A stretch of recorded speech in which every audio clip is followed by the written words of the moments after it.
It's Donald Trump's big event just hours from now. Trump will give his formal acceptance speech at the Republican National Convention. He did a walkthrough of the convention stage just a short while ago, preparing for what is the most important speech of his life. So what can we expect, Monica Crowley? Well, I think that he has had a number of extraordinary surrogates throughout this entire convention, like Chris Christie, Rudy Giuliani, Newt Gingrich last night, who have done their job in taking on the other side and in really attacking Mrs. Clinton and her record. So there's really not a lot of need for Donald Trump to do that tonight. I do expect him to take a couple of shots at her, and probably with some humor as well. But I expect the bulk of the speech to focus on broad themes.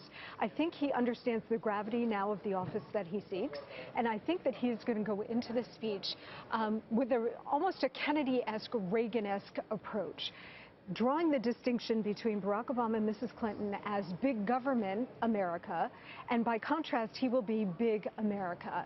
And by that I mean he's going to focus on themes about bringing America back, his slogan, Make America Great Again, in terms of high growth economically, powerful militarily, strong culturally and politically, and as I like to say, adventurous from sea to space. Those are the Kennedy-esque and Reagan-esque big themes that I think we're going to hear from him tonight, because I think he understands now he's not just speaking to the folks in the room, he's not just speaking for Donald Trump, the Trump Organization, or the Trump campaign. He is now speaking to the United States, and if he wins this office, he's going to be speaking right. on Well, the thing is, he's got to be presidential, he's got to lay things out, but at the same time, people started to love watching him so much, everybody, because he was so interesting. So it's like, is he going to use the prompter? Is he not? How much is he going to use it? He's got to riff at least a little bit, because he was so interesting that anything lower, it's pretty much, you can be called boring. He set the interesting bar pretty high for himself. But I think tonight, this is Donald Trump's first attempt and first time addressing the nation as the actual Republican nominee. It's no longer presumptive. He is the Republican nominee. So I think it's really incumbent on him to bring forth some of these themes that we've heard people talk about throughout the nights, whether it's national security, whether it's jobs in the economy, whether it's making America first again. And I want to see him sort of combine all of those themes and bring forward his direction for the country. What would the country look like under President Trump? Because you look at polling, the majority of Americans believe the country is on the wrong track. You've got a majority of Americans that believe that we're not going to leave a future that's better for our children and grandchildren. So what does America look like under Donald Trump? In my stack of nerd info, I'm sure I still print stuff out. Let me pull up. Me too. I have this yellow notebook. Real Clear Politics average, right, this is yesterday, right direction 23%, wrong direction 69%. Right. So the Democrats can brag all they want about President Obama. Right, and Hillary, his poll numbers. Obama has been so supportive of Hillary, which I guess is good, but it's also bad because people aren't happy, and she won't be able to hit him the same way that Donald Trump will, because that'd be, a little awkward if he's campaigning for her and she's like, hey, well, actually, there's really no whispering in the ear-to-ear of voters. It's all got to be kind of out. Just as a side note. No tin can phones.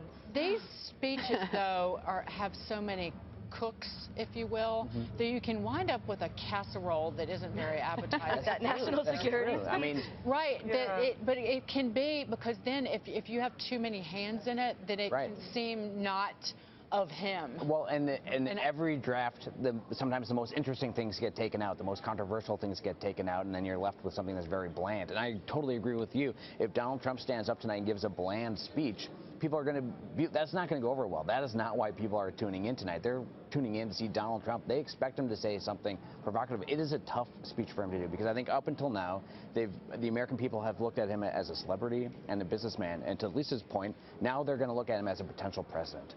What if Donald Trump was president? Where would he lead the United States? What would the first 100 days of his administration look like? What policies would he put in place on day one? And tonight he can begin to lay that out, but he has to do it in a way that's provocative and interesting. Yeah. So that's a tough challenge for him. Entertaining. And little riffing. Yeah. He's going to need to do a little riff. People expect the entertainment. Yeah.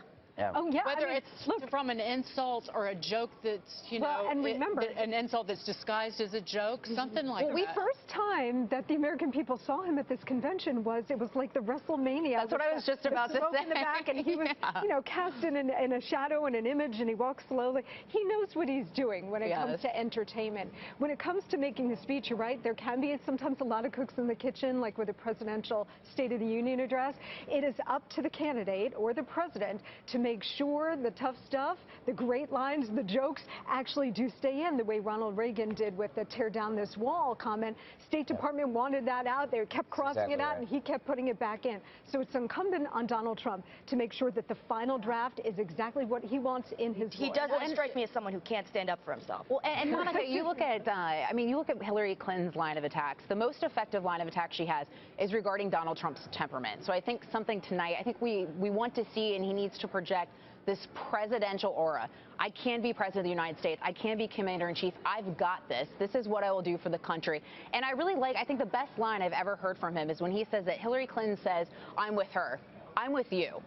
And so I want to see that tonight. I want to see how he's with us, how he's going to help us, how he's going to make this country great again. I do love when people want to be with me. Who doesn't? I don't know. Sometimes, I mean, being against somebody is kind of fun occasionally. Unless you need a nap. Alone time is also important.